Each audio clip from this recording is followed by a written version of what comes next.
If you are watching this, IOF have kidnapped me in international waters. Ove ljude noćas je u međunarodnim vodama otela izraelska vojska. Dio su humanitarne mirovne flotile za Gazu, koja je presretnuta kod Krete, gotovo 1000 kilometara daleko od Izraela. Naoružani vojnici upali su na civilne brodove, zarobili aktiviste, građane različitih zemalja i odveli ih. Takav napad u međunarodnim vodama prema međunarodnom pravu i morskim zakonima ravan je terorizmu. Hrvatska građanka Morana Miljanović uspjela je svoj brod Širin i posadu usmjeriti prema grčkim vodama i pobjeći na sigurno. S njom i nekima od ostalih sudionika flotile razgovarali smo netom prije njihova isplovljavanja sa Sicilije u nedjelju.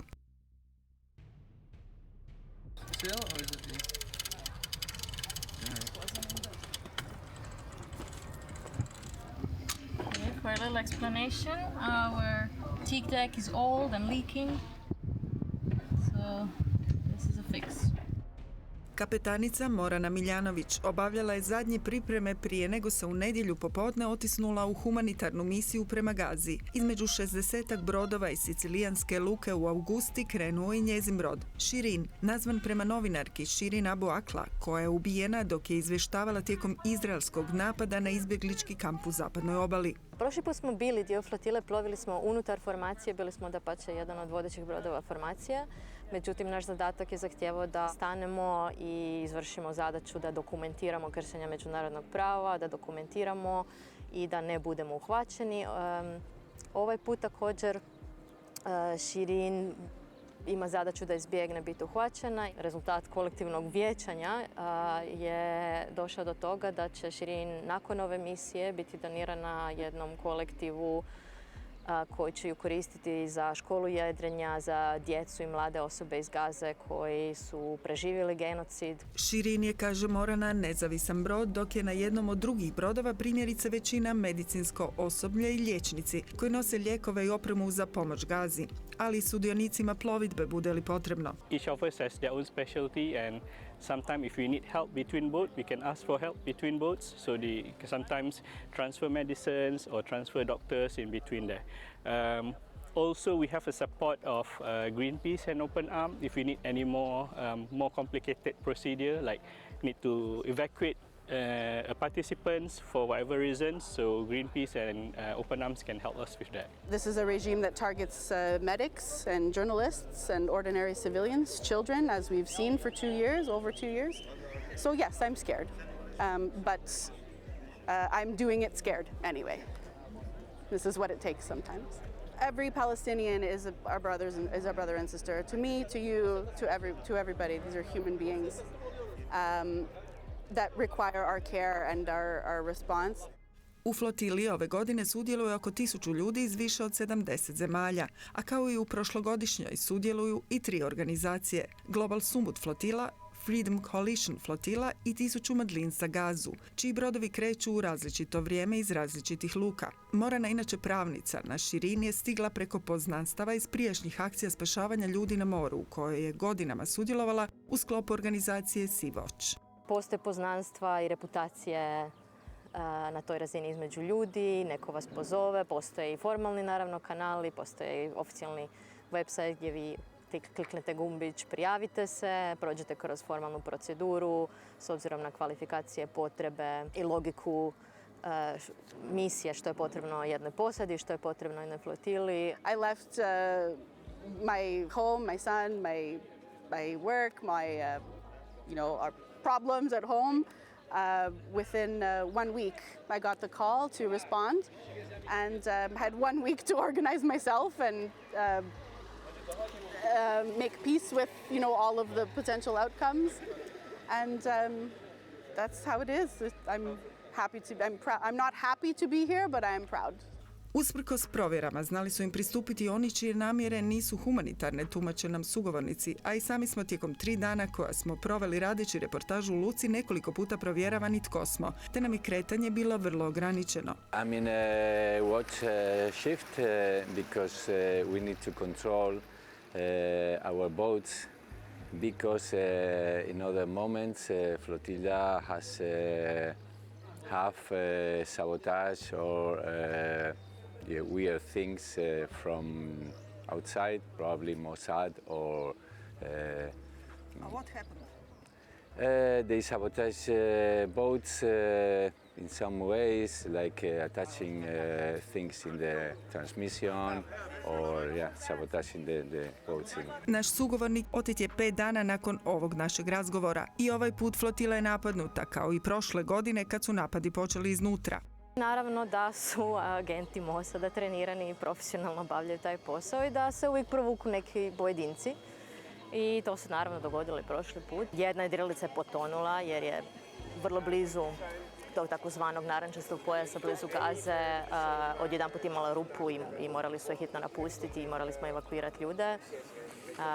Toliko brzo da nisu ni ustanovili zapravo od kuda je došao kako se to dogodilo. Prvi pokušaj dolaska ribarskim brodovima u pojas Gaze počeli su još 2008. S godinama su se ljudi organizirali u flotile koje okupljaju sve više ljudi. Spomenute 2010. na turskom brodu ubijeno je 10 ljudi. Prošle godine flotila je napadnuta dronovima, neki od brodova su potopljeni, a većinu je izraelska vojska presrela u međunarodnim vodama i silom odvela u Izrael, što se ponovilo i noćas. Među njima je bio i Tony Lapicirela. It happened that we got intercepted. And they brought us in Ashdod, and there was Ben Gvir. Ben Gvir is the interior minister. He came from Tel Aviv just to produce this content, social content, with his assistant with an iPhone, saying to all of us, we are on our knees. With the military, with the army, pointing guns. He was saying, this is our land, you are terrorists, you are going to jail. And the second after, he disappeared. And all the officers for migration and deportation came to try to convince us to sign this form to deport us immediately. Cilj je bio, tvrdi, kontrola narativa i prikazivanje deportacija kao dobrovoljnih, kako bi se izbjegla međunarodna politička odgovornost. A lot of people from a lot of countries, 80 countries, and also people from the west of the world, Europe, US, are going there, so close to the Israeli regime and unmask their propaganda. And put the international attention on them. There is a huge political weight that is difficult for them to handle, because we are coming from the countries that supporting them with money, with weapons, and if we are hostages of them, the public opinion are going to change, and maybe also the relations between countries. It is also an economical problem for them. Okupacija traje od 2007. od kada je na vlasti Hamas, kojeg Izrael drži terorističkom organizacijom. Cijenu stanovništvo plaća životima. Izraelci su pojas Gaze pretvorili u logor na otvorenom u kojem Palestinci sve vrijeme oskudijevaju u osnovnom. Nema struje, vode, namirnica, medicinske opreme. I solidarnosti s njima naš sugovornik je odbio pristati na dobrovoljnu deportaciju, kao i još nekoliko ljudi od 500-tinjak njih koji su bili dio flotile prošle godine. They were denying I said medicine, food, water. They were isolating a few of us. They took our clothes and put us in a van with cold air during the night. So basically we were freezing. And few Palestinian people said that this is a typical torture. And it's worse than that, because they close people naked, in this kind of fridge room, freezing room.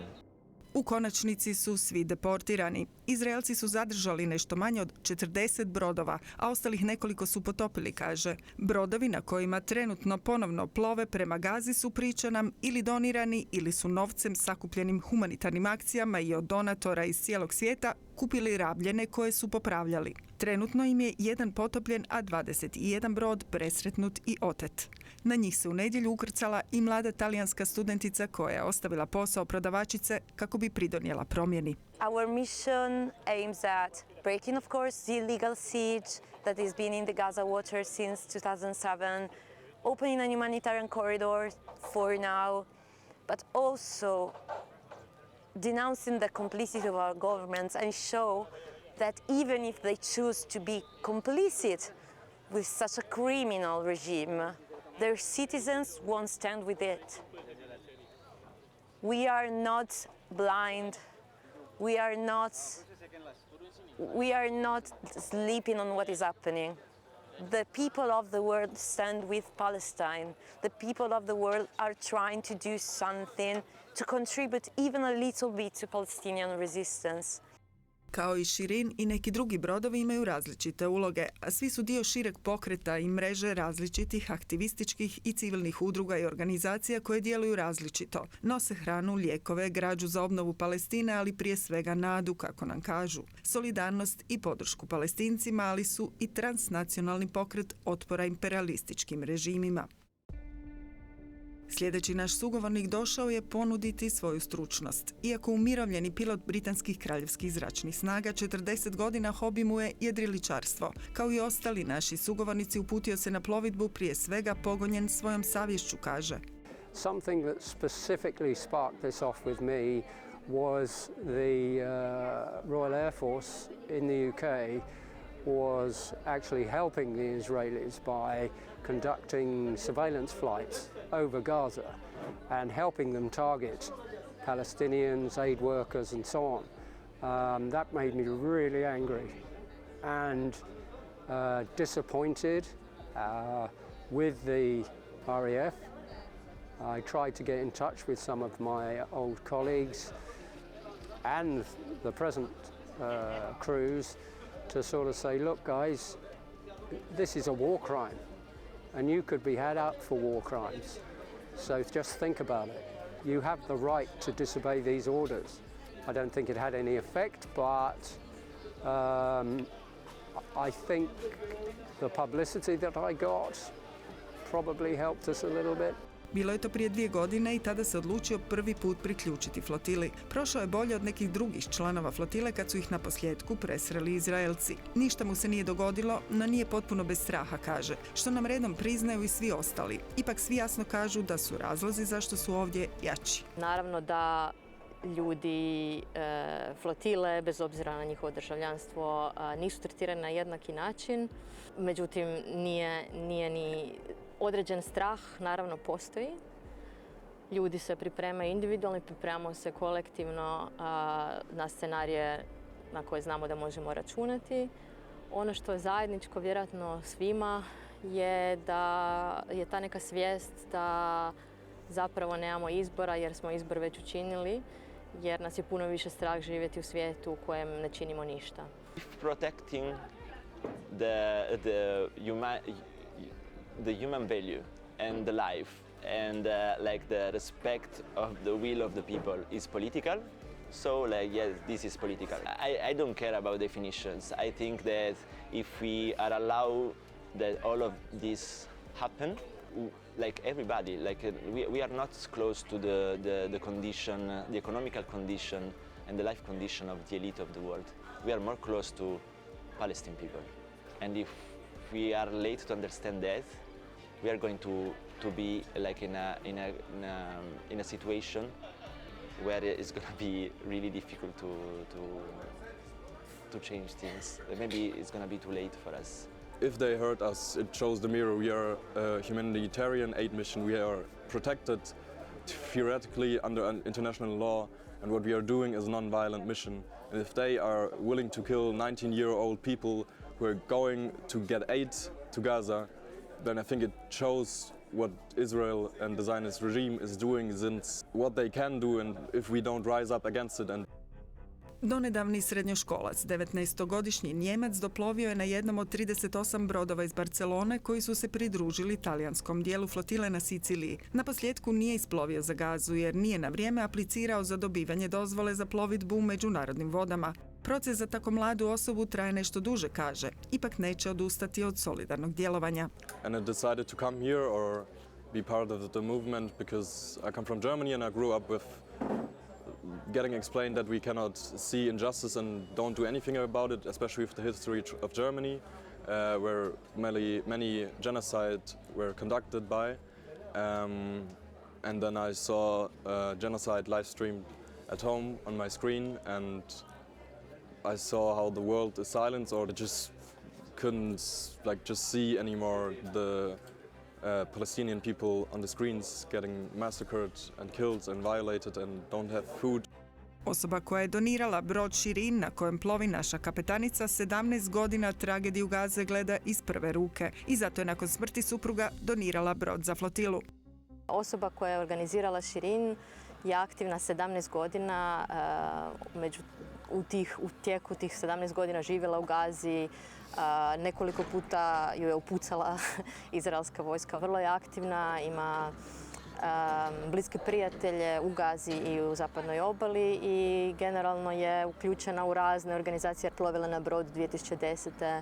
onom na koji su upali teroristi izraelske vojske i pobili određen broj ljudi turskog državljanstva na tom brodu. So let me put on this scarf. I want to make it a Ukrainian symbol of our solidarity, anti-imperial solidarity, something similar to Palestinian skufija. Sam nam je prišao i ponudio se razgovarati. Dok gledate ovu reportažu, on je među otetim sudionicima flotile Ukrajinac sa španjolskom adresom. Otišao je iz Kijeva zbog problema s ekstremnom desnicom, kaže. Iako se smatra disidentom, podržava borbu svog naroda i upravo tu i vidi poveznicu s Palestinom, pa se odlučio priključiti flotili i širiti glas solidarnosti.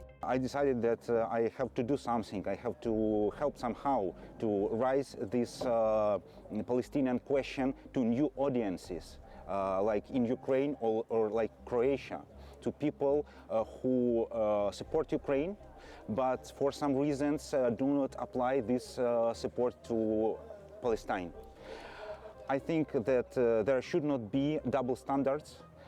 International law, human rights, international humanitarian law should be applied everywhere. Last year we can break the silence, so this time I hope that we can break a siege, so I can actually properly use my expertise to the people in Gaza, and if I can stay that for a bit longer to give to help them in terms of healthcare, then that will be nice. Yeah, I hope this time we will manage to break the siege. Tome se nada i Belgijanka koja živi u Americi. Odlučila se upustiti u pokret koji donosi nadu, koji pokušava nešto konkretno učiniti za našu civilizaciju jer u znanosti nije našla odgovor na tu potrebu, kaže. I kind of stood away from the academic world for a while because I had a very hard time understanding how we kept funding continuous studies that were just to, satisfy human curiosity in a way. And today we're funding studies to try to communicate with whales using AI. Whereas I think very deeply that we know exactly what the whales are saying. We know that they're asking us to leave them alone and just protect the area and let them be. Ipak to ne činimo kad okrećemo leđa urušavanju humanizma i ljudskih prava u svijetu, priča nam. Ona u tome više ne želi sudjelovati, kao ni kapetanica Morana Miljanović. Da, ja sam sama izabrala postupiti prema najvišim ustavnim vrednotama Republike Hrvatske i prema međunarodnom pravu i kao netko ko je studirao pravo i ko se bavio zaštitom ljudskih prava radim ono što sam dužna učiniti prvenstveno moralno i da ne pričamo dalje ono što sam već rekla da je apsolutno u skladu sa međunarodnim pravom. Dok država Hrvatska propušta poštovati međunarodno pravo i činiti ono što je trebala učiniti, dok plovimo u međunarodnim vodama bi trebalo uživati apsolutnu zaštitu i potporu ne samo generalno nego i konkretno Republike Hrvatske, a također i teritorijalnim vodama Gaze. Da ponovim, nemam nikakvu namjeru ići u Izrael, a kamoli u izraelski zatvor i biti podvrgnuta nekim postupcima koji su ilegalni. Ako se to dogodi, imam pravo na konzularnu zaštitu prema međunarodnom pravu. Republika Hrvatska je dužna reagirati i dužna mi pružiti kao hrvatskom državljanu određene oblike konzularne zaštite. Od Hamasovog napada na jug Izraela, gdje je 7. studenog 2023. ubijeno 1200 ljudi i zarobljeno njih 250, na području Gaze je prema podacima UN-a ubijeno gotovo 72.000 Palestinaca. Više od pola njih, 38.000, su žene i djevojčice. Pretpostavlja se da su brojke puno veće jer mnoga tijela još leže kao žrtve zračnih udara pod ruševinama građevina. Procjenjuje se da 50% bolnica više nije u funkciji, a uništene su gotovo sve škole. Od ukupno 2.100.000 stanovnika, njih 1.900.000 je raseljeno iz svojih domova, a mnogi od njih potom seljeni po više puta. 1.200.000 Palestinaca više nema svoj dom, piše u izvješću UN-a od ovog mjeseca. Usprkos tome što su prošlu noć onesposobljene 22 brodice, a oteto desetine ljudi, flotila nastavlja proboj prema Gazi.